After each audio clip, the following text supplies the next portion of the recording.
তখন আমরা শুরু করেছিলাম স্বাধীন মিউজিক অ্যাপে, এবং তারপরে আপনাদের চাওয়া এবং আপনাদের যে ধরনের প্রত্যাশা ছিল তার ভিত্তিতেই আমরা চলে আসি ইউটিউবে, এবং 2024 সাল থেকে আমরা জোরে সোরে শুরু করি ইউটিউবে আমাদের শোগুলো।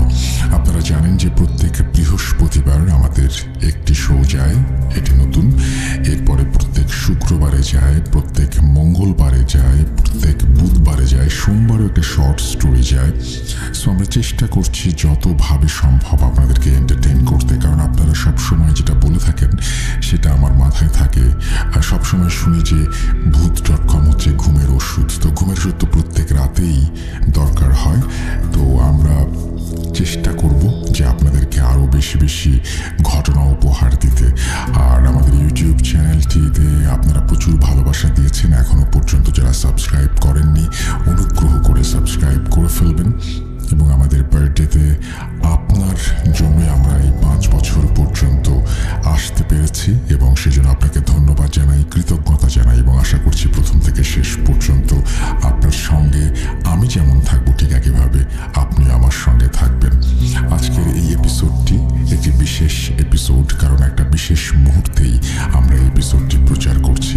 আশা করছি প্রথম থেকে শেষ পর্যন্ত শুনবেন, ভালো লাগবে আপনাদের। অনেক কথা বলার ছিল, কিন্তু কোনো কোনো সময় অনেক কথা না বলেও অনেক কথা বলা হয়ে যায়। আপনাদের সাথে আমার যে সম্পর্ক, আপনার প্রতি আমার যে ভালোবাসা, সেই ভালোবাসা উপলব্ধির সেটা শব্দ দিয়ে প্রকাশ করার মতো নয়। আমি আরও একবার কৃতজ্ঞতা জানাই। আমি খুবই ইমোশনাল আজকে। ধন্যবাদ জানাই আপনাদের সবাইকে। চলুন শুরু করা যাক। যেভাবে লেখা আছে আমি সেভাবেই পড়ে শোনাচ্ছি। পাপ, এই শব্দটিকে শুনতে অতি সাধারণ একটি শব্দ বলে মনে হয়, তাই না? শুনতে এই শব্দটিকে অতি সাধারণ একটি শব্দ মনে হলেও এর সাথে জড়িয়ে আছে অতি ভয়ানক একটি বিষয়। কি সেই ভয়ানক বিষয়? সেটি হচ্ছে পাপের পরিণতি। প্রিয় লিসেনার্স, একটি কথা প্রচলিত আছে, আপনারা সকলেই শুনে থাকবেন। কথাটি হচ্ছে, এই পৃথিবীতে এসেছিলাম শূন্য হাতে, আবার চলে যেতে হবে শূন্য হাতে। তবে সত্যি কি মানুষ এই পৃথিবী ত্যাগ করে পরপারে যাওয়ার সময় শূন্য হাতেই চলে যায়? কি মনে হয় প্রিয় লিসেনার্স? না, একদমই না। কোনো মানুষের যখন এই পৃথিবীতে আগমন ঘটে, তখন তার পাপ বা পুণ্যের ফলাফল একদম শূন্য থাকে। সেই অর্থে মানুষের আগমন এই পৃথিবীতে শূন্য হাতে। তবে যখন সেই মানুষটি এই পৃথিবী ত্যাগ করে পরপারে চলে যায়, তখন সে তার সারা জীবনের পাপ বা পুণ্যের ফল নিজের সাথে করে বহন করে নিয়ে যায়। প্রিয় লিসেনার, পাপের ফল বা পুণ্যের ফল, এইসব বিষয় নিয়ে কেন আমি এতগুলো কথা বললাম? কারণ আজকের এই ঘটনাটি কালো জাদু নামক একটি ভয়ানক পাপ কাজকে নিয়ে, এবং সেই ভয়ানক পাপ কাজের কষ্টদায়ক পরিণতি নিয়ে। আসসালামু আলাইকুম রাসেল ভাইয়া এবং আমাদের প্রিয় শ্রোতা বন্ধুরা, আশা করি আল্লাহ তাআলার অশেষ রহমতে ভালো আছেন। আমি লাজিম ইয়াসর জিয়াদ। আজ অনেক দিন পর ফিরে আসলাম আপনাদের মাঝে নতুন আরেকটি রহস্যময় অধ্যায় নিয়ে। শুরুতেই ভাইয়ার কাছে ক্ষমা চেয়ে নিচ্ছি আমার লিখায় অনিচ্ছাকৃত ভুলের জন্য। প্রিয় লিসেনার্স, আজ যে ঘটনাটি আপনাদের বলতে চলেছি, এই ঘটনা আমার সংগ্রহ করতে হয়নি। এই ঘটনা এক প্রকার আপনা আপনি আমার কাছে চলে এসেছে। কেন বললাম এমনটা? তবে চলুন প্রিয় লিসেনার্স, এই ঘটনাটি কিভাবে আমার কাছে এসেছে আপনা আপনি, আগে এই বিষয়টি আপনাদের বলা যাক।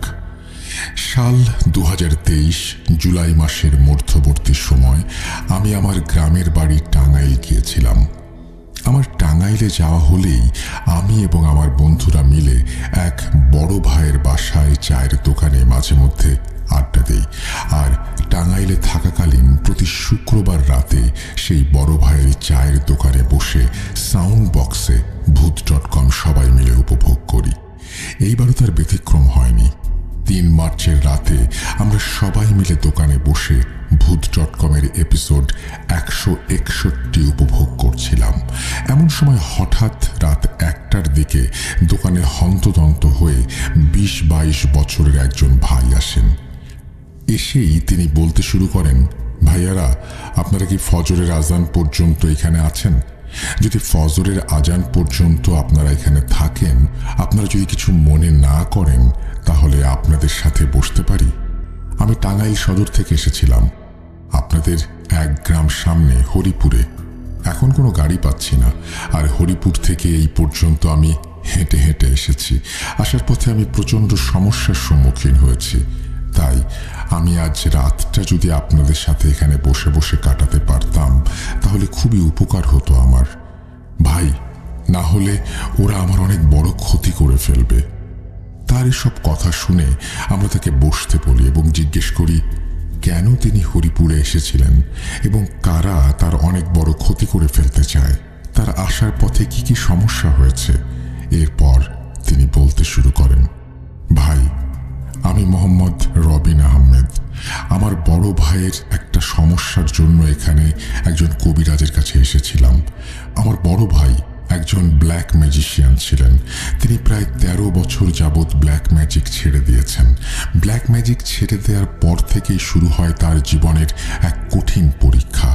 আমরা আমাদের সব কিছু হারিয়েছি আমার বড় ভাইয়ের এই পাপের জন্য। এই বলে সেই ভাই কান্নায় ভেঙে পড়েন। কিছুক্ষণ পর তিনি স্বাভাবিক হলে আমি তাকে জিজ্ঞেস করি, ভাই, আপনি যদি কিছু মনে না করেন, তাহলে আপনার বড় ভাইয়ের সম্পূর্ণ ঘটনাটি কি বলবেন? আমি ভূত.com-এ লিখে পাঠাবো। সকল মানুষের এই ব্ল্যাক ম্যাজিকের ভয়ানক পরিণতি সম্পর্কে জানা অনেক দরকার। আপনার বড় ভাইয়ের ঘটনা শুনে অনেকেই এই ভয়ানক পাপ কাজ থেকে সতর্ক হতে পারবেন। আমার এসব কথায় তিনি বলতে শুরু করেন, ভাই, আমাকে ক্ষমা করবেন। আমার বড় ভাই কিভাবে ব্ল্যাক ম্যাজিশিয়ান হয়েছেন এই বিষয়ে আমার কিছুই জানা নেই। ঘটনাটির পরিপূর্ণ অংশ আমি জানি না। কিছু কিছু বিষয় আমি জানি। সম্পূর্ণ ঘটনা শুধুমাত্র আমার বড় ভাই জানেন, আর আমার বড় ভাইয়ের অনুমতি ছাড়া আমি আপনাকে কিছুই বলতে পারবো না, কারণ আমি জেনে শুনে আপনাকে বিপদে ফেলতে পারবো না। আমি এ যাবৎ যে হুজুর কবিরাজকে আমার ভাইয়ের বিষয়ে বলেছি, তারা সবাই আমাকে এর কোনো সমাধান দিতে পারবেন না বলে জানিয়েছেন। এমনকি তারা প্রত্যেকে আমাকে বলেছেন এবং আমার বড় ভাইও আমাকে বলেছেন আমি যেন এই বিষয়ে কোনো অপরিচিত কাউকে কোনো কিছু না জানাই, তাহলে আমি যাকে জানাবো তারও নাকি অনেক বড় বিপদ হতে পারে।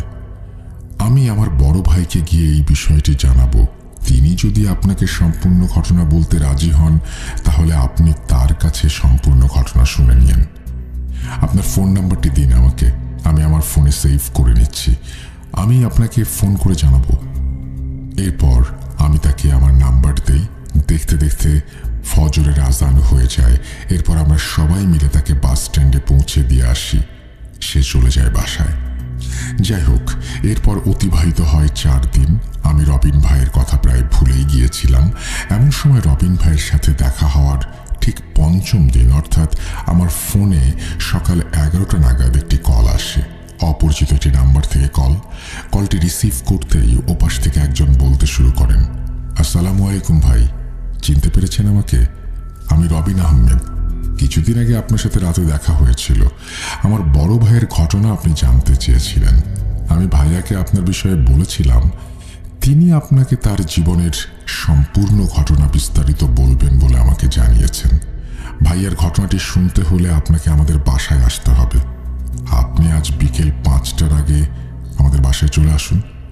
আপনি টাঙ্গাইল সদরে এসে আমাকে কল দিয়েন, আমি আপনাকে রিসিভ করব। তার এসব কথা শুনে আমিও রাজি হয়ে যাই। বিকেল 5টা নাগাদ আমি টাঙ্গাইল সদরে পৌঁছে যাই। এরপর রবিন ভাই এসে আমাকে তাদের বাসায় নিয়ে যান। তার বড় ভাইয়ের রুমে আমাকে নিয়ে যান। প্রথমে রুমে প্রবেশ করতেই প্রচণ্ড বাজে একটা দুর্গন্ধ আমার নাকে ভেসে আসে।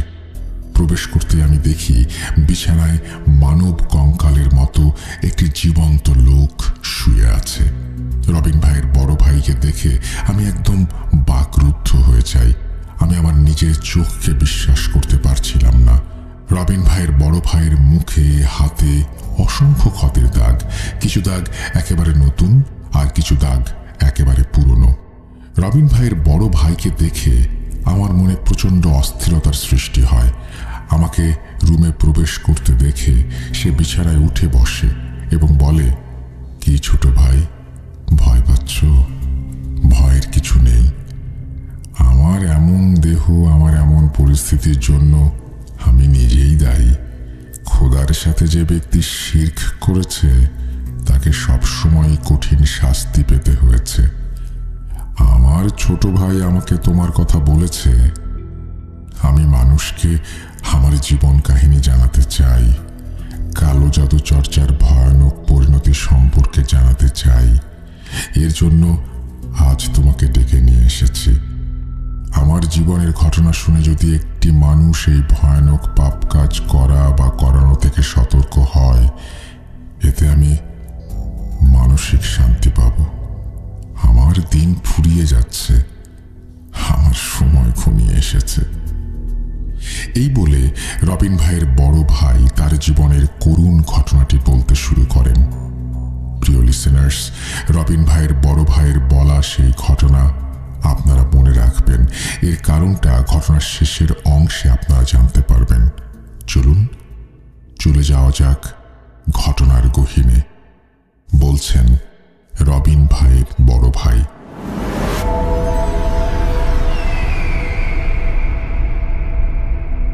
সাল 1985।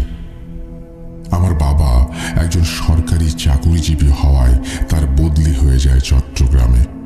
বাবার বদলি হওয়ায় আমরা সপরিবারে টাঙ্গাইল ছেড়ে চলে আসি চট্টগ্রামে। চট্টগ্রামে এসে আমি নতুন একটি স্কুলের 10ম শ্রেণীতে ভর্তি হই। বেশ ভালোভাবেই আমার একটি দুইটি করে দিন কেটে যেতে থাকে। ছোটবেলার থেকে আমার একটি অভ্যেস, আমি মানুষের সাথে খুব কম মিশতে পছন্দ করতাম। একাকী থাকাটাই আমি বেশি উপভোগ করতাম। সেজন্য আমার ক্লাসে আমি সবসময় একাই বসতাম। সেদিন সকালে আমি আমার ক্লাসের ঠিক শেষের দিকে একটি বেঞ্চে একাই বসে আছি। এমন সময় আমার পাশে নতুন একজন ছাত্র এসে বসে। আগে কোনোদিন তাকে আমি আমাদের ক্লাসে দেখিনি। সেদিন সেই ছেলেটির সাথে আমার কোনো কথা হয়নি। যাই হোক, এরপর থেকে সেই ছেলেটি আমার পাশেই সবসময় বসতে শুরু করে এবং এভাবেই চলে যায় বেশ কিছুদিন। এতদিনে আমি সেই নতুন ছেলেটির মধ্যে একটি বিষয় খেয়াল করি, সেও ঠিক আমারই মতো। সেও ক্লাসে কারোর সাথে কথা বলতো না, নিজের মতো আপনা আপনি বসে থাকতো। যাই হোক, একদিন সকালে আমি স্কুলে গিয়েছি। ক্লাসরুমে প্রবেশ করে দেখি সেই ছেলেটি বসে আছে তার নির্ধারিত জায়গায়। আমি গিয়ে বসে পড়ি ঠিক ওর পাশের জায়গাটায়। সেদিন আমি ওর সাথে কিছু কথা বলার চেষ্টা করি। শুরুতে আমি ওর সাথে ওর নাম কি জিজ্ঞেস করি এবং ও কোথায় থাকে সেটা জিজ্ঞেস করি। এসব জিজ্ঞেস করে আমি জানতে পারি ওর নাম নরেন দাস। আমাদের বাসা থেকে কিছু দূর গেলেই ওর বাসা। এভাবে ওর সাথে আমার কথা শুরু হয়। কিছুদিনের মধ্যে বেশ ভাব জমে যায় আমাদের মধ্যে। এভাবে অতিবাহিত হয়ে যায় 5 মাস। এতদিনে নরেন হয়ে ওঠে আমার একমাত্র সবচেয়ে প্রিয় বন্ধু। আপনারা হয়তো ভাবছেন আমি আমার বন্ধু নরেনকে নিয়ে এতগুলো কথা কেন বলছি। কারণ এই কালো জাদু নামক ভয়ানক কাজে আমাকে লিপ্ত করেছিল এই নরেন। এই নরেনের জন্য আমি হয়ে উঠেছিলাম একজন পাপী, একজন অনিষ্টকারী, একজন ব্ল্যাক ম্যাজিশিয়ান। কিভাবে হলো এসব, আস্তে আস্তে সবকিছু জানতে পারবেন ঘটনার কোনো একটি অংশে। সেদিন নরেন আর আমি স্কুল ছুটির পর আমাদের স্কুলের মাঠে বসেছিলাম, বিভিন্ন গল্পগুজব করছিলাম। এমন সময় হঠাৎ করে নরেন বলে ওঠে, বন্ধু, ওই যে সামনের দিকে পাশাপাশি দুটো গরু বাঁধা আছে দেখেছ, সেখানে চলো, আমি তোমাকে একটা মজার বিষয় দেখাবো। কি মজার বিষয়? আমি এই প্রশ্ন করলে সে আবারও বলে ওঠে, জাদু। এখন দেখছো না গরু দুটো কি শান্তভাবে ঘাস খাচ্ছে, কিছুক্ষণের মধ্যে দেখবা সেই গরু দুটোর একজন অন্যজনের সাথে মারামারি শুরু করবে। আমি ওর এসব কথার কোনো কিছুই বুঝতে পারছিলাম না, কেমন বোকা বনে যাচ্ছিলাম। বন্ধু, তুমি সব কি বলছো? পাগল হয়ে গেলে নাকি? দুটো গরুই কি শান্তভাবে ঘাস খাচ্ছে, তারা মারামারি করবে কেন? আমার এসব কথায় নরেন বলে ওঠে, আগে চলো সেই গরু দুটোর কাছে গেলেই দেখতে পারবে। এই বলে নরেন টেনে সে গরুর কাছে আমাকে নিয়ে যায়। আমাকে গরু দুটো থেকে কিছু দূরে পাশে দাঁড়িয়ে থাকতে বলে। এরপরে সে চলে যায়। নরেন গরু দুটোর সামনে যেতেই সেই গরু দুটো ভয়ানকভাবে লাফাতে শুরু করে। সাথে সাথে নরেন সেই গরু দুটোর মাথায় হাত বোলাতে শুরু করে। মাথায় হাত বোলাতেই এক নিমেষে সেই গরু দুটো একদম আগের মতো শান্ত হয়ে যায়। এমন সময় আমি খেয়াল করি নরেনের চেহারা দেখে মনে হচ্ছে বিনা শব্দে কিছু একটা পড়ছে সে। আমি ওর সব কাজকর্ম দেখে রীতিমতো অবাক হয়ে ওর দিকে ফ্যাল ফ্যাল করে তাকিয়ে থাকি। হঠাৎ করেই নরেন সব নীরবতা ভেঙে চিৎকার করে বলে ওঠে, বন্ধু তাড়াতাড়ি এখান থেকে দূরে সরে যাও, এখনই শুরু হবে গরু দুটোর যুদ্ধ। এই বলে নরেন আমাকে ধাক্কা দিয়ে দূরে সরিয়ে দেয় এবং নিজেও সেই গরু দুটো থেকে দূরে সরে আসে। আমরা দুজন গরু দুটোর থেকে দূরে সরে আসা মাত্রই সেই গরু দুটো ভয়ানকভাবে লাফাতে শুরু করে এবং একে অপরের সাথে তীব্র মারামারি শুরু করে। আমি সব দৃশ্য দেখে বাকরুদ্ধ হয়ে যাই। নরেন এমন কি করলো যে এই গরু দুটো এমন আচরণ করছে? আমি কোনো হিসাব মেলাতে পারছিলাম না। আমার এই সব ভাবনার মাঝে নরেন বলে ওঠে, কি বন্ধু, বলেছিলাম না জাদু দেখবা? দেখলে? তুমি একটু দূরে দাঁড়িয়ে থাকো, আমি গরু দুটোকে শান্ত করে আসি। এই বলে নরেন গরু দুটোর কাছে যায় এবং গরু দুটোকে উদ্দেশ্য করে চিৎকার করে ধমক দিয়ে ওঠে। নরেনের চিৎকার দেওয়ার সাথে সাথে গরু দুটো এক নিমিষেই একদম শান্ত হয়ে নরেনের দিকে তাকিয়ে থাকে। এরপর নরেন ঠিক আগের মতো আবার গরু দুটোর মাথায় হাত বুলিয়ে দেয় এবং বিনা শব্দে কি যেন পড়ে গরু দুটোর দিকে ফু দিয়ে চলে আসে আমার কাছে।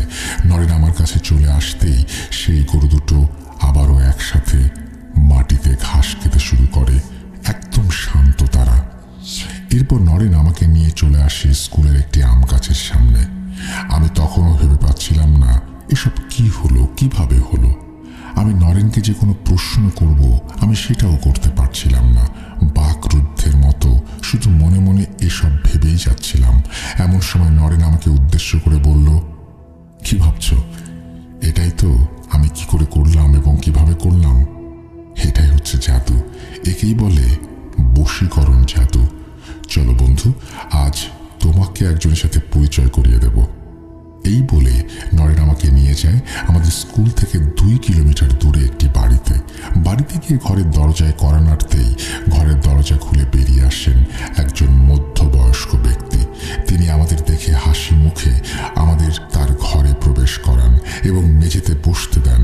এরপর তিনি বলতে শুরু করেন, তুমি কায়কোবাদ, তাই না?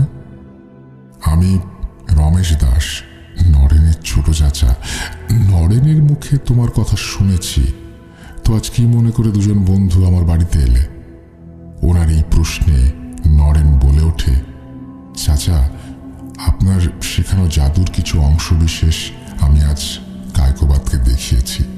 এইটুকু দেখেই কায়কোবাদ হাঁ হয়ে গিয়েছে। ও এসবের কোনো কুল কিনারা করতে পারছে না। নরেনের মুখে সব কথা শুনে রমেশ চাচা একগাল হেসে ওঠেন, বলেন, তাহলে এই বিষয়? হ্যাঁ, এটা কোনো বিষয় হলো? ওসব কিছুই না, ও হচ্ছে জাদু। নরেন আমার কাছ থেকে শিখেছে, জাদু দিয়ে অনেক কিছু করা যায়।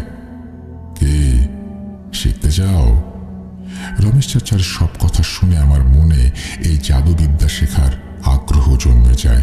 আমি আর 7-5 কোনো কিছু না ভেবে রমেশ চাচাকে বলি, তাহলে চাচা, আজ থেকে আমাকেও আপনি জাদু শেখাবেন? আমি নরেনের মতো জাদু শিখতে চাই।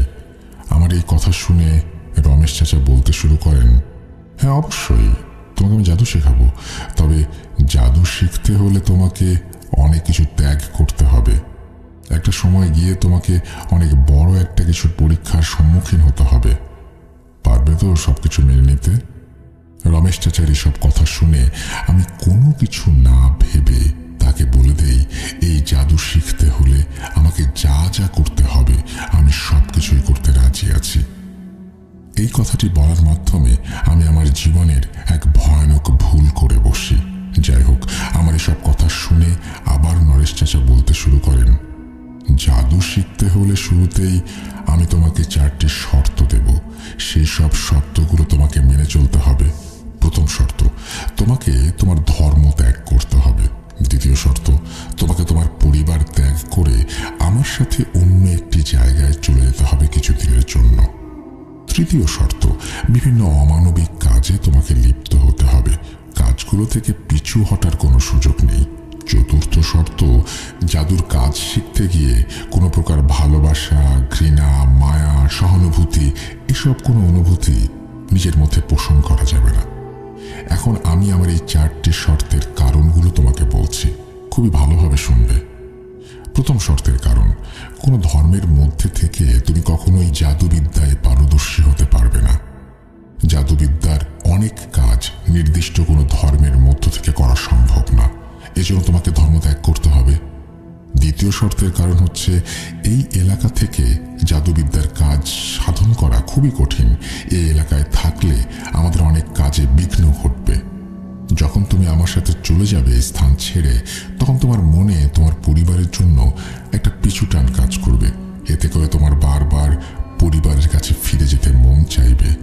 এর জন্য তোমাকে তোমার পরিবার ত্যাগ করতে হবে, কঠোর হতে হবে এখানে।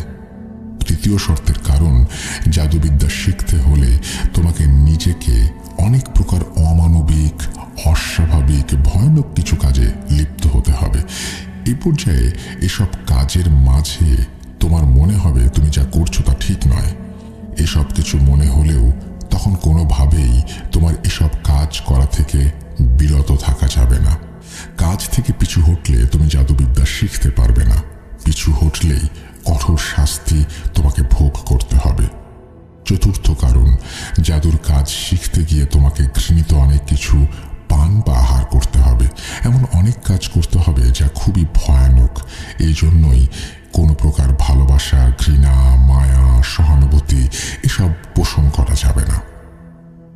কায়কোবাদ, তুমি এখন খুব ভালোভাবে চিন্তা করে দেখো, এরপর আমাকে বলো তুমি এই 4টি শর্ত মানতে পারবে কিনা। জাদুবিদ্যা শিখতে হলে এই 4টি শর্ত তোমাকে মানতেই হবে, না হলে তুমি জাদুবিদ্যা শিখতে পারবে না। জাদুবিদ্যা শিখতে পারলে তুমি অনেক অসাধ্য সাধন করতে পারবে। শুধু আমার এই কথাটুকু মনে রেখো, এখন সিদ্ধান্ত সম্পূর্ণ তোমার। রমেশ চাচার সব কথা শুনে আমি এক মুহূর্তের জন্য বাকরুদ্ধ হয়ে যাই। এই সকল শর্তগুলো কি মেনে চলা সম্ভব? নিজের ধর্ম, নিজের পরিবার ত্যাগ করা সম্ভব?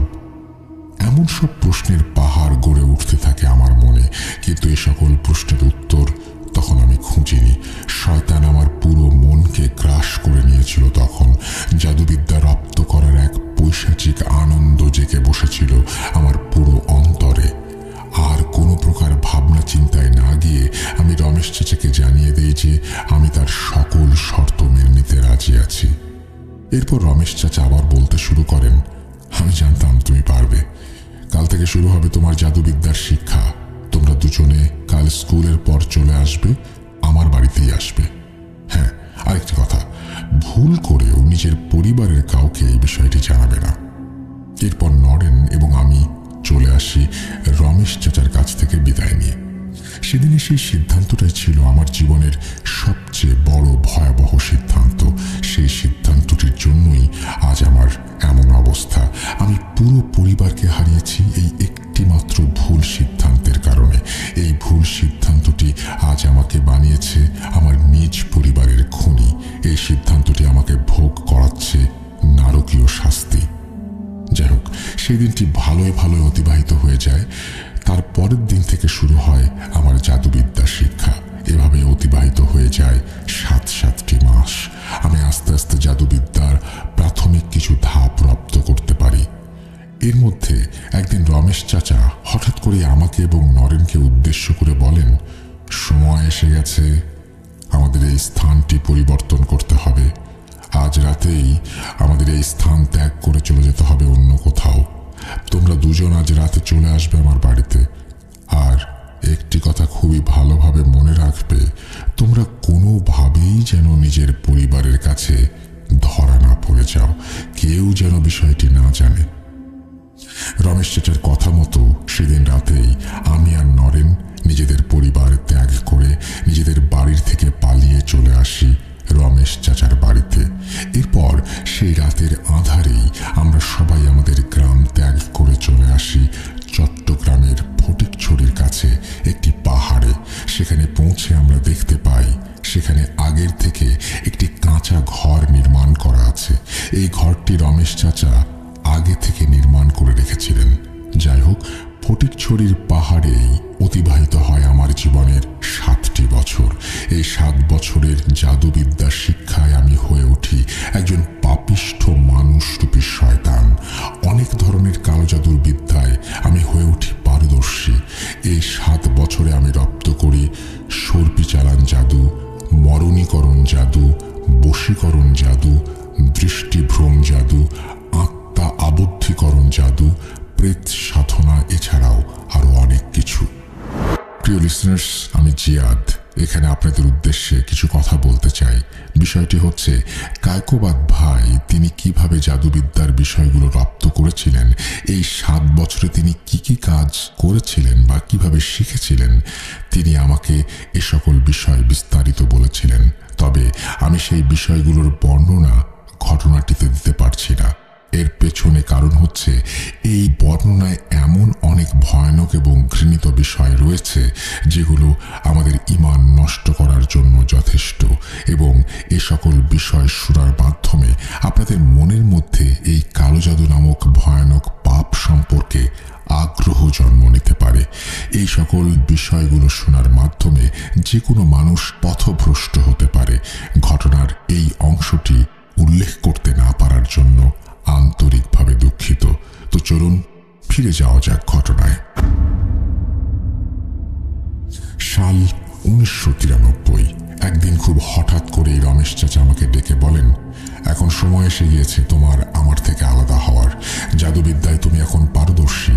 এখন তুমি চলে যাও আমার থেকে দূরে এবং তোমার বিদ্যার চর্চা করো। মনে রাখবে, জাদুবিদ্যার মাধ্যমে মানুষের উপকার সাধনে কোনো কাজ করবে না, কারণ মানুষের উপকারে যদি তুমি কাজ করো তাহলে তুমি তোমার প্রাপ্য মূল্যায়ন পাবে না এবং অর্থ উপার্জন করতে পারবে না। তুমি সর্বদাই এই জাদুবিদ্যার মাধ্যমে মানুষের ক্ষতি সাধনের কাজ করবে। তাহলেই তুমি তোমার প্রাপ্য মূল্যায়ন এবং অর্থ দুটোই উপার্জন করতে পারবে। আর আমার এবং নরেনের চিন্তা করবে না, নরেন আমার সাথেই থাকবে। ওর আমার থেকে আলাদা হওয়ার সময় এখনো আসেনি। আমার তোমাকে যদি কোনোদিন দরকার হয় ডেকে নেব। রমেশ চাচার কথা শুনে আমি প্রচন্ড কষ্ট পাই। এতগুলো বছর আমি তার সাথে কাটিয়েছি। আমি সে সময় তাকে অনেকবার বলেছি আমি দূরে কোথাও যেতে চাই না, কিন্তু সে সময় তিনি আমার একটি কথাও শোনেননি। যাই হোক, এর পর দিন রমেশ চাচা আমাকে নিয়ে রেখে আসেন ফটিকছড়ির নাজিরহাট শহরে এবং তিনি আমার থাকা খাওয়ার ব্যবস্থা করে দেন এক বন্ধুর বাড়িতে। এরপর ধীরে ধীরে সেই এলাকায় আমার নাম বিস্তার লাভ করতে থাকে। বিভিন্ন মানুষ তাদের বিভিন্ন ঘৃণিত কাজ নিয়ে আমার কাছে আসতে শুরু করে। আমি তাদের সকল কাজ করে দিতে শুরু করি অর্থের বিনিময়ে। আমি আমার এই ভয়ানক বিদ্যার মাধ্যমে মানুষের ক্ষতি সাধনের কাজ করতে থাকি একটার পর একটা। ধীরে ধীরে আমার পুরো জীবন ধাবিত হতে থাকে ধ্বংসের দিকে। আমি হয়ে উঠি একজন মানুষরূপী শয়তান। কিন্তু সেই সময় আমার মধ্যে এসব কোনো চিন্তাই আসেনি। সে সময় শয়তান আমার পুরো শরীরকে গ্রাস করে রেখেছিল। এভাবেই অতিবাহিত হয়ে যায় 1টি বছর। এই 1 বছরের মধ্যে আমি আমার এই ভয়ানক বিদ্যার মাধ্যমে শুধুমাত্র 2টি উপকারের কাজ করি, আর সবগুলো কাজ করি মানুষের ক্ষতি সাধনে। আমার করা এই 2টি উপকারের জন্য আজ আমি পাপ থেকে বের হতে পারছি। এই 2টি উপকার আজ আমাকে পাপ মুক্ত করেছে। এই বলেই কায়কোবাদ ভাই হঠাৎ করেই চমকে ওঠেন। হঠাৎ করেই তার চোখে মুখে ফুটে ওঠে এক ভয়ানক ভয়ের ছাপ। তিনি ভয়ার্ত স্বরে হন্তদন্ত হয়ে বলে ওঠেন, তুমি তাড়াতাড়ি এই রুম থেকে বেরিয়ে যাও। ছোট ভাই, তুমি কালকে আবার এসো ঘটনার বাকি অংশ শুনতে। কাল তোমাকে বলবো। রবিন, তুমি ছোট ভাইকে নিয়ে এখন এই রুম থেকে বেরিয়ে যাও। এরপর রবিন ভাই আর আমি রুম থেকে বেরিয়ে আসি। আমরা রুম থেকে বেরিয়ে আসতেই কায়কোবাদ ভাই তার রুমের দরজা ভেতর থেকে লাগিয়ে দেন। রুমের দরজা ভেতর থেকে লাগানোর সাথে সাথে রুমের ভেতর থেকে ভেসে আসতে থাকে কায়কোবাদ ভাইয়ের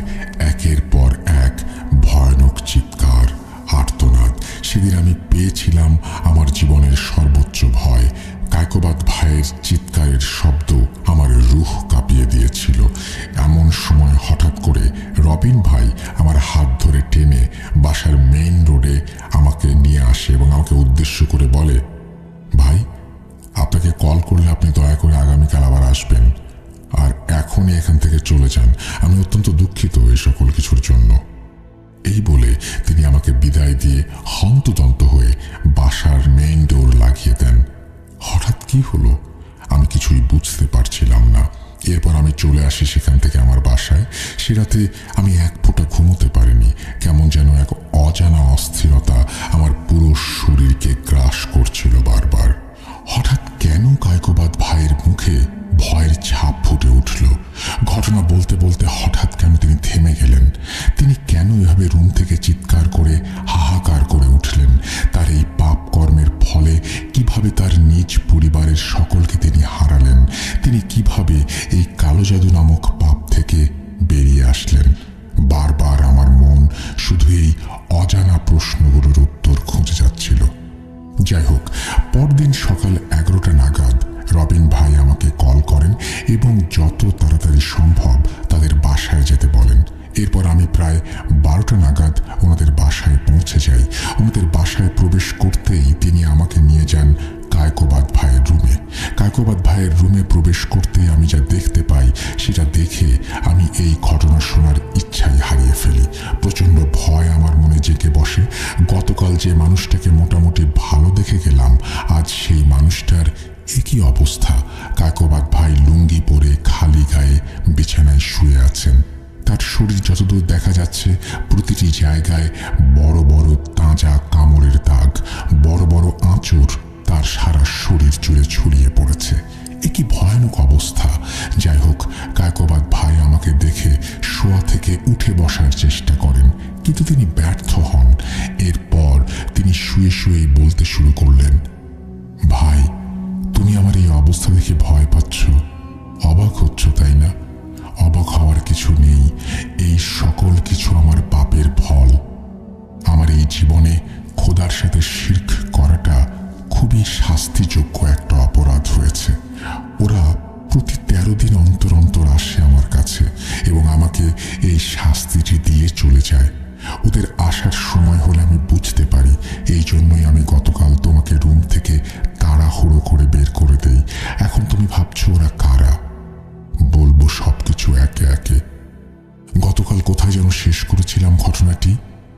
ও হ্যাঁ, মনে পড়েছে।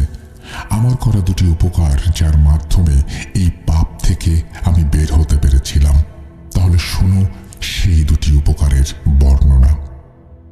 প্রথম উপকার, সে রাতে আমি আমার একটি কাজ শেষ করে বাড়ি ফিরে আসছিলাম। এমন সময় আমি চাঁদের আলোয় দেখতে পাই রাস্তার মাঝে 4টি কালো বিড়াল একটি সাদা বিড়ালকে ভয়ানকভাবে আঘাত করছে। এ দৃশ্য দেখার সাথে সাথে আমি বুঝতে পাই সেই সাদা বিড়ালটি একটি ভালো জিন এবং তাকে আঘাত করছে যে 4টি বিড়াল তারা খারাপ জিন। সে সময় হঠাৎ করেই আমার মনে কেন জানি দয়া চলে আসে সেই সাদা বিড়ালটির জন্য। এরপর আমি 7-5 না ভেবে সেই 4টি জিনকে আমার বিদ্যার সাহায্যে বন্দি করে ফেলি সেখানে থাকা একটি গাছের সাথে। এমন অবস্থায় সাথে সাথে সেখান থেকে সেই সাদা বিড়ালটি পাশের ঝোপে লাফ দিয়ে চলে যায়। এরপর সেই 4টি জিনকে আমি বন্দি করে নিজের সাথে করে নিয়ে আসি। বাড়ি ফিরে আমি রাতের খাবার খেয়ে সাধনায় বসেছি। এমন সময় হঠাৎ করেই আমার জানলা দিয়ে প্রবেশ করে একটি সাদা ধোঁয়া। সেই ধোঁয়াটি ঘরে প্রবেশ করেই একটি মানুষের অবয়বে পরিণত হয় এবং আমাকে উদ্দেশ্য করে কথা বলতে শুরু করে। আসসালামু আলাইকুম, আপনাকে অসংখ্য ধন্যবাদ। আল্লাহ তাআলার অশেষ রহমতে আপনি আমাকে আজ রক্ষা করেছেন। আমি আপনার প্রতি কৃতজ্ঞ। আমি একজন বীর জিন। আমার নাম মেহলান তেফাতাজ। আমার কাজ বিভিন্ন তথ্য সংগ্রহ করা। আমি আজকে একটি কাফির জিন জাতির সম্পর্কে তথ্য সংগ্রহ করতে গিয়েছিলাম। তাদের এলাকায় প্রবেশ করতেই তারা আমাকে ধরে ফেলে এবং অত্যাচার করতে শুরু করে। এর মধ্যে আপনি সেখানে আসলেন। আল্লাহ তাআলার রহমতে এবং আপনার উসিলায় আজ আমি বেঁচে ফিরলাম। আপনার যদি আমাকে কোনোদিন প্রয়োজন হয় তাহলে আমাকে ডাকবেন। আমি আপনার সাহায্য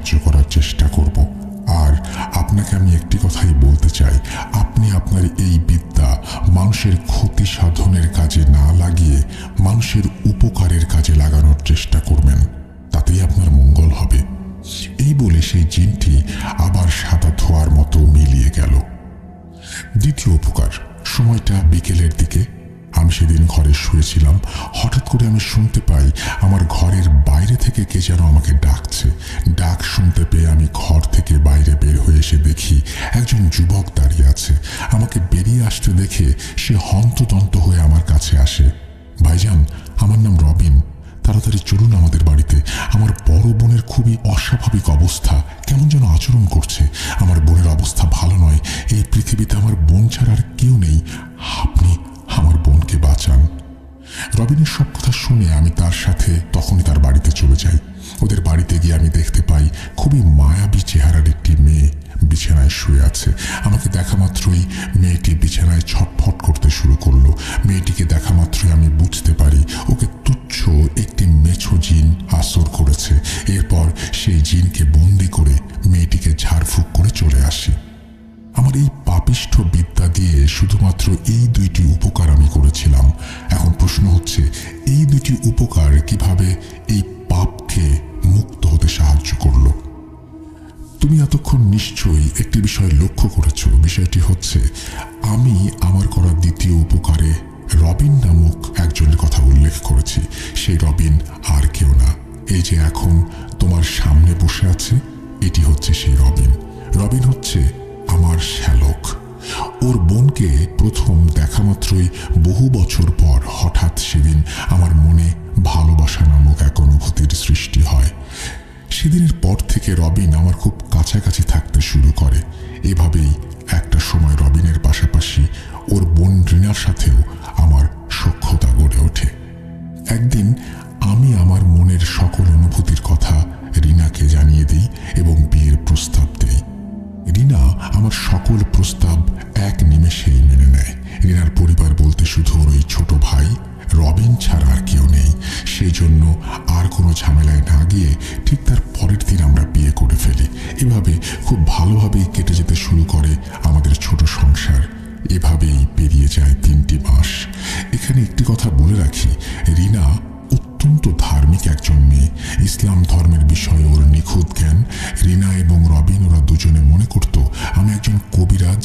আমি কবিরাজ বিদ্যা দিয়ে টাকার বিনিময়ে মানুষের উপকার করি, কিন্তু আমি যে একজন পাপী কালো জাদুকর, কোনো কাজই মানুষের উপকার বা মঙ্গল সাধনের জন্য করি না, আমি যে একজন মানুষরূপী শয়তান, এই বিষয়টি তাদের কখনো চিন্তাতে আসেনি। তবে রিনার আমার প্রতি এই ভুল ধারণাটি বদলে যায় একদিন।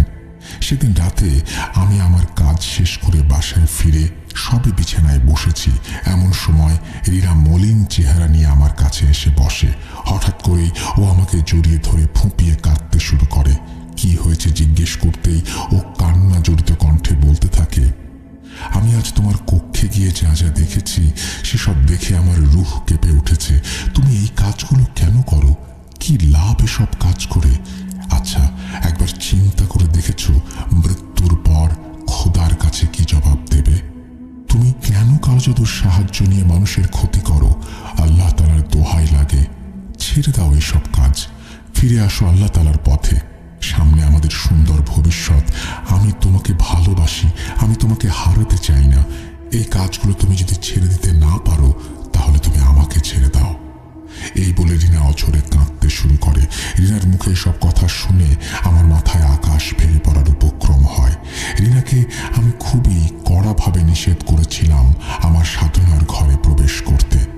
রিনা কোনো দিন আমার সাধনার কক্ষে প্রবেশ করেনি।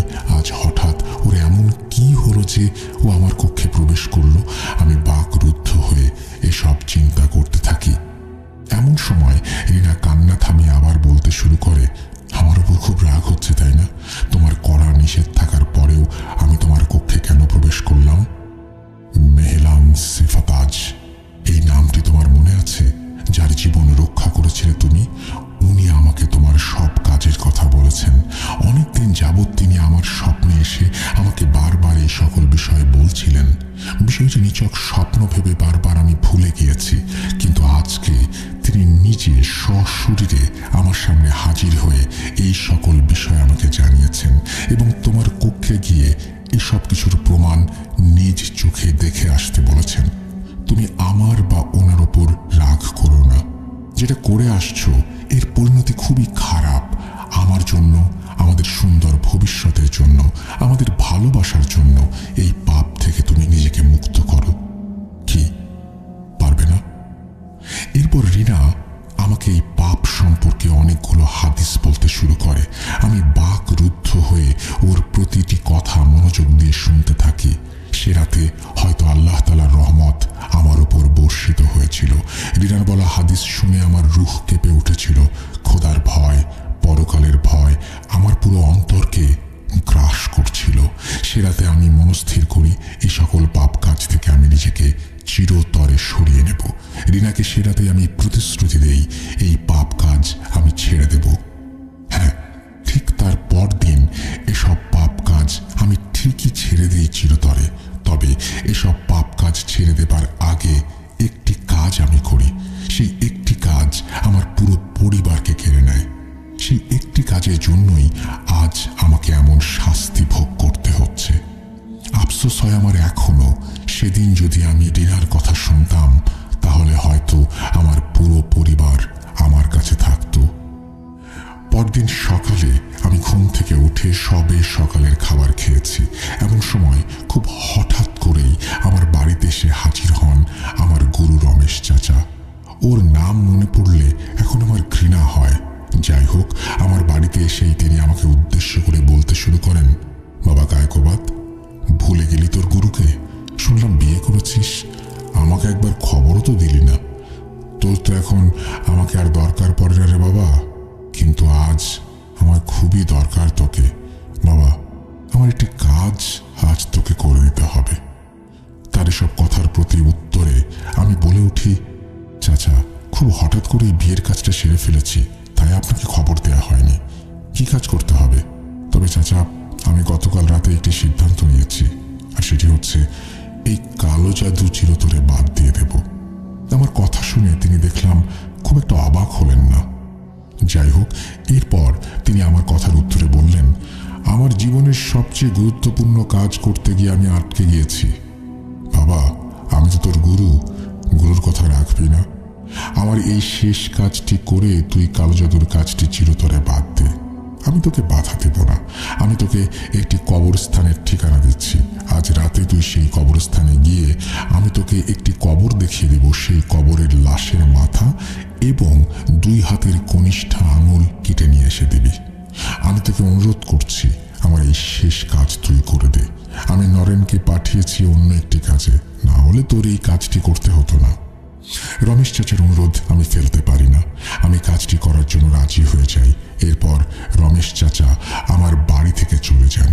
রাতে আমাকে নিতে আসবেন বলেন, কিন্তু রিনা আমাকে কোনোভাবেই সেই কাজটি করতে দিতে চাচ্ছিল না। এরপর আমি রিনাকে অনেকবার বুঝিয়ে রিনাকে কথা দেই এটি আমার জীবনে শেষ কাজ। যাই হোক, সন্ধ্যা গড়িয়ে রাত 10টা নাগাদ রমেশ চাচা আমাদের বাড়িতে আসেন আমাকে নিতে। এরপর আমি বেরিয়ে পড়ি তার সাথে।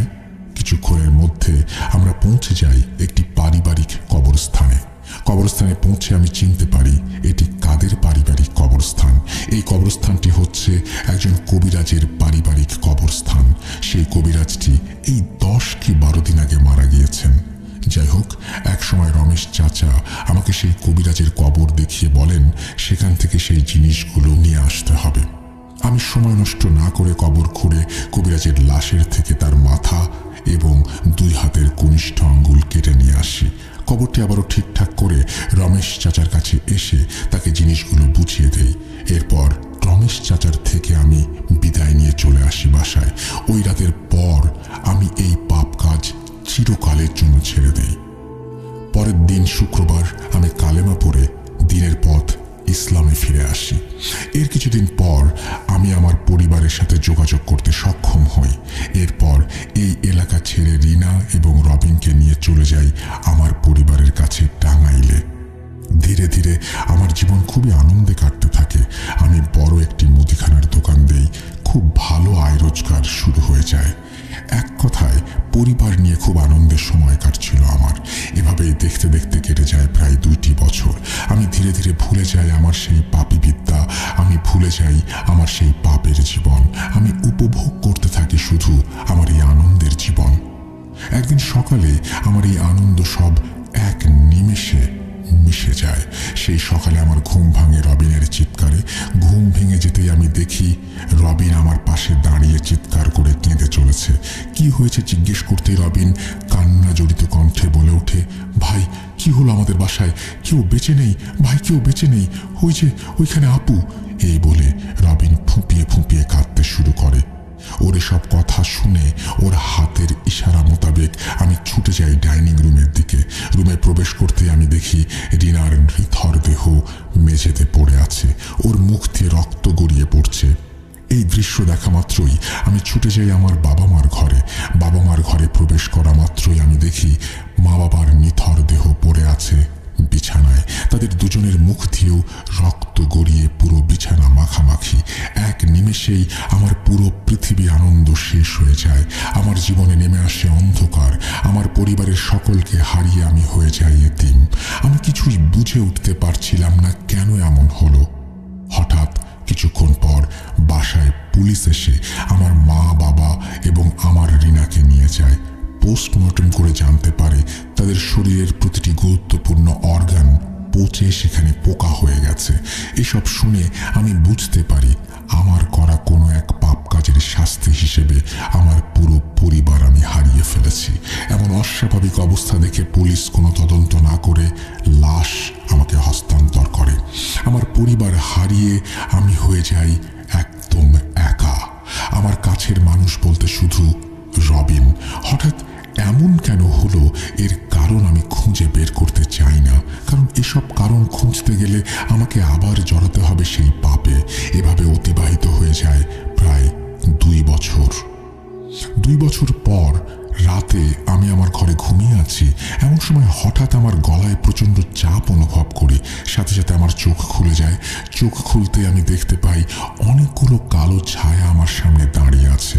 হঠাৎ করে সেই ছায়াগুলো আমার ওপর ঝাঁপিয়ে পড়ে এবং আমি অনুভব করতে শুরু করি আমার পুরো শরীরে কামড়ের তীব্র যন্ত্রণা। প্রায় 10 মিনিট এভাবে আমি সহ্য করতে থাকি তীব্র যন্ত্রণা। 10 মিনিট পর সবকিছুই শান্ত হয়ে যায় এবং সেই ছায়াগুলো আমার চোখের সামনেই মিলিয়ে যেতে শুরু করে। এখন এভাবেই চলছে আমার জীবন। গতকাল সেই ছায়াগুলো এসেছিল আমার কাছে আমাকে শাস্তি দিতে।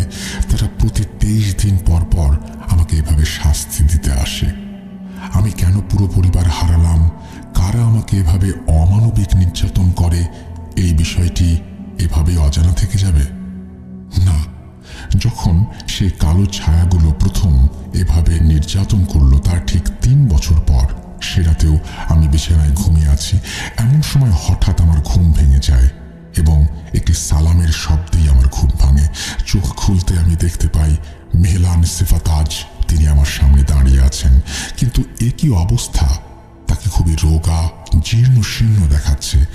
আমাকে চোখ খুলতে দেখেই সে আমাকে উদ্দেশ্য করে বলতে শুরু করে, গতকাল আমি আমার বন্দি দশার থেকে মুক্তি পেয়েছি। আমার এই এতগুলো বছর বন্দি অবস্থায় থাকার জন্য দায়ী আপনার ওস্তাদ রমেশ। আপনার পরিবারের সদস্যদের মৃত্যুর কারণ এই রমেশ। এই রমেশ একটা শয়তান।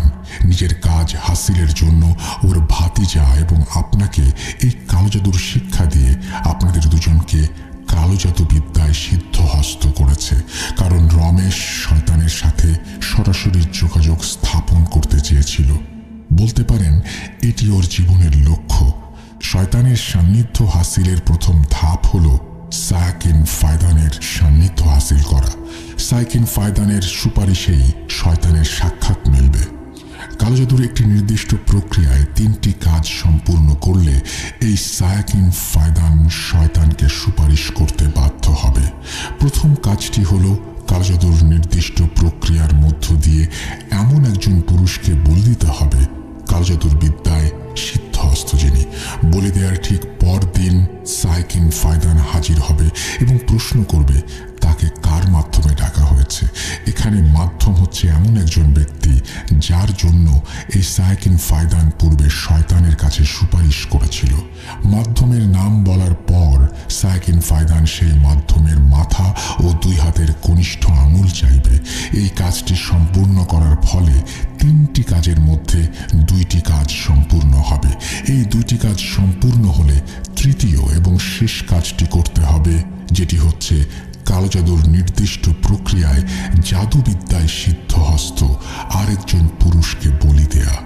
এই রমেশ আপনার ওপর সবসময় জিন দিয়ে নজর রেখেছে। সেটাতেই ও জেনে যায় যে আপনি এই পাপ কাজ ছেড়ে দেওয়ার সিদ্ধান্ত নিয়েছেন। এই জন্যই রমেশ ওই রাতেই ওপরের এই 3টি কাজের একটি সম্পূর্ণ করে এবং ওর ভাতিজা নরেনকে বলি দেয়। এর পরদিন সকালে সে আপনার কাছে আসে তার দ্বিতীয় কাজটি আপনাকে দিয়ে করিয়ে নেওয়ার উদ্দেশ্যে এবং সে সফল হয়। দ্বিতীয় কাজটি রমেশ আপনাকে দিয়ে কেন করিয়েছে জানেন? কারণ বলি দেওয়ার দ্বিতীয় দিন সাইকিন ফায়দান হাজির হয়েই মাথা এবং কনিষ্ঠ আঙুল দাবি করে। তখন সেই ব্যক্তি যদি এই জিনিসগুলো দিতে সক্ষম হয় তাহলে সাইকিন ফায়দান সেই মাধ্যমের পুরো বংশকে নির্বংশ করে দেয়। আপনি যার মাথা এবং 2 হাতের কনিষ্ঠ আঙুল কেটে এনে রমেশকে দিয়েছেন, সেই কবিরাজ খুব ভালোভাবেই জানত কেউ না কেউ তার শরীরের অংশ নিতে সক্ষম হবেই। এই জন্য সেই কবিরাজ যে তার শরীরে অংশ নেবে তার সাথে প্রতিশোধ নেয়ার জন্য তার মৃত্যুর আগে 117 জন জিনকে নিযুক্ত করে গিয়েছিল এই আদেশ দিয়ে যে যদি কেউ তার লাশ থেকে তার মাথা এবং 2 হাতের কনিষ্ঠ আঙুল কেটে নেয় তাহলে তারা যেন সেই ব্যক্তির পরিবারকে ধ্বংস করে দেয় এবং যে ব্যক্তি তার শরীরের অংশগুলো কেটেছে তাকে মৃত্যুর আগ পর্যন্ত জাহান্নামের শাস্তি ভোগ করায়। এর জন্য রমেশ আপনাকে দিয়ে এই কাজটি করিয়েছে। সেটাতে প্রথমে রমেশ আমাকে বন্দি করে যাতে আমি আপনাকে সতর্ক করতে না পারি। কিন্তু কি লাভ হয়েছে রমেশের এত পরিকল্পনা করে? রমেশের সামনে যখন সাইকিন ফায়দান হাজির হয় তখন রমেশ একটা ভুল করে বসে। সে সেই সাইকিন ফায়দানকে বন্দি করার চেষ্টা করে। এর ফলে ওকে গ্রহণ করতে হয় মৃত্যু। আজ ওর জন্য আপনি ভোগ করছেন এতটা কষ্ট। আল্লাহ তাআলা আপনাকে মাফ করুন। এই বলে সেফাতাজ আমার কাছ থেকে বিদায় নিয়ে চলে যান। এই হলো আমার এই পাপ কাজের কঠিন পরিণতি। এই কালো জাদু এটি কারো উপকারে আসেনি। এই পাপ আমার কেড়ে নিয়েছে সব কিছু। আপনারা কেউ যদি এই পাপের সাথে জড়িয়ে থাকেন তাহলে ফিরে আসুন। হাত জোর করে আমি বলছি, আমার জীবনের কাহিনী শুনে শিক্ষা নেয়ার চেষ্টা করুন। এই বলে কায়কোবাদ ভাই তার জীবনের করুণ কাহিনী শেষ করেন। প্রিয় লিসেনার্স, শুরুতে আমি বলেছিলাম কায়কোবাদ ভাইয়ের 2টি কথা মনে রাখতে। একটি কথা আমি এর জন্য বলেছিলাম কায়কোবাদ ভাই এই পৃথিবীতে আর নেই। তার মুখে এই ঘটনাটি শুনে আসার ঠিক 5 দিন পর রবিন ভাই আমাকে কল করে বলেন যে কায়কোবাদ ভাই আর বেঁচে নেই। এর 15 দিন পর আমি গিয়েছিলাম আমাদের বাসায়, কিন্তু সেখানে গিয়ে আমি দেখতে পাই তাদের টিন শেড বাড়িটি ভেঙে ফেলা হচ্ছে। সেখানে একজনকে জিজ্ঞেস করলে আমি জানতে পারি রবিন ভাই এই বাড়ি বিক্রি করে চলে গিয়েছেন। অনেকবার আমি রবিন ভাইয়ের সাথে যোগাযোগ করার চেষ্টা করেছি, কিন্তু তার নাম্বারটি আমি আর খোলা পাইনি। যাই হোক প্রিয় লিসেনার্স, এই ঘটনাটি নিয়ে এখন আমি আমার কিছু বিরক্তিকর এক্সপেরিয়েন্স শেয়ার করি। আমার জীবনে এই প্রথম কোনো ঘটনা লিখতে গিয়ে আমি প্রচণ্ড বিরক্ত হয়েছি এবং ভয়ও পেয়েছি। এই ঘটনাটি যতবার আমি কিছু অংশ লিখে রেখে পরদিন আবার লিখব ভেবে ঠিক করেছি, পরদিন লিখতে গিয়ে আমি দেখতে পেয়েছি আগের দিনের লেখা অংশটি সেখানে নেই। কিভাবে ঘটনা লিখে রাখা অংশটি আপনা আপনি হারিয়ে যেত এই বিষয়ে আমি কিছুই বলতে পারবো না। যদি এই বিষয়টি আমার সাথে 1 বা 2 বার হতো তাহলে এটা মেনে নেওয়া যেত, কিন্তু এমন অদ্ভুত বিষয় আমার সাথে 15 থেকে 20 বার হয়েছে। আর যে রাতেই আমি এই ঘটনাটি লিখে ঘুমিয়েছি সেই রাতেই আমি নানান উদ্ভট স্বপ্ন দেখেছি। মনে হয়েছে আমার রুমে কেউ পায়চারি করছে। সত্যি বলতে আমি কায়কোবাদ ভাইকে কথা যদি না দিতাম তাহলে এই ঘটনাটি কোনোদিনও শেয়ার করতাম না। পরিশেষে একটি কথাই বলতে চাই প্রিয় লিসেনার্স, বিশ্বাস করা বা না করাটা সম্পূর্ণ আপনাদের ব্যাপার। ভাইয়াকে অনেক ধন্যবাদ এই ঘটনাটি সময় নিয়ে পড়ে শোনানোর জন্য। প্রিয় লিসেনার্স, আপনারা সবসময় এইভাবেই ভৌতিক আনন্দ পেতে থাকুন। আমি লাজিম ইয়াসির জিয়াদ আজ এখানেই বিদায় নিচ্ছি। এই বলে তিনি তার ঘটনা শেষ করেছেন। আমি শুধু একটা কথা বলি যে লেখা লিখে রাখার পরে হারিয়ে যাওয়া, এরকম কোনো কিছু আমি শুনেছি কিনা এখন মনে করতে পারছি না এই মুহূর্তে। তবে একটা কথা এইটার সূত্র ধরেই মনে পড়ে গেল, একটা সময় আমি যখন ভূত এফএম করতাম তখন রেডিও ফুর্তিতে একজন গেস্ট এসে আমাকে বলেছিলেন যে ভাই, আমি অনেক দিন ভেবেছি আপনার কাছে আসবো, আপনার সাথে ঘটনা শেয়ার করব, আপনাকে ইমেল করে, ইমেলে যেন কি একটা ঝামেলা হতো, ইমেল করতে পারতেন না, এবং তিনি নিজে যতবার আমার সাথে দেখা করার জন্য আসতে চেয়েছেন, এই ঘটনাটি শেয়ার করার জন্য সবার সাথে, ততবার তিনি পথ হারিয়ে ফেলেছেন। চিন্তা করুন, নিজের শহরে থাকেন, সব কিছু চেনা, সব কিছু জানা, তারপরেও তিনি বারবার পথ হারিয়ে ফেলতেন। এটা আমরা ভূত এফএমে প্রচার করেছিলাম, তিনি নিজেই বলেছিলেন এই ঘটনাটি, সবার সাথে শেয়ার করেছিলেন তিনি, নিশ্চয়ই যারা শুনেছিলেন তাদের মনে আছে। যাই হোক, আমরা আজকের মতো বিদায় নেব। এটা ছিল আমাদের বার্থডে উপলক্ষে একটা স্পেশাল ঘটনা। আশা করছি আপনাদের ভালো লেগেছে। যদি ভালো লাগে আমরা খুবই আনন্দিত হব। আশা করছি প্রথম থেকে শেষ পর্যন্ত আমাদের সঙ্গে থাকবেন, এখন যেমন আছেন আগামীতেও থাকবেন। আপনাদের সবাইকে অসংখ্য ধন্যবাদ ধৈর্য নিয়ে ঘটনাটি শোনার জন্য। আজকের মতো এখানেই বিদায় নিচ্ছি। আল্লাহ হাফেজ।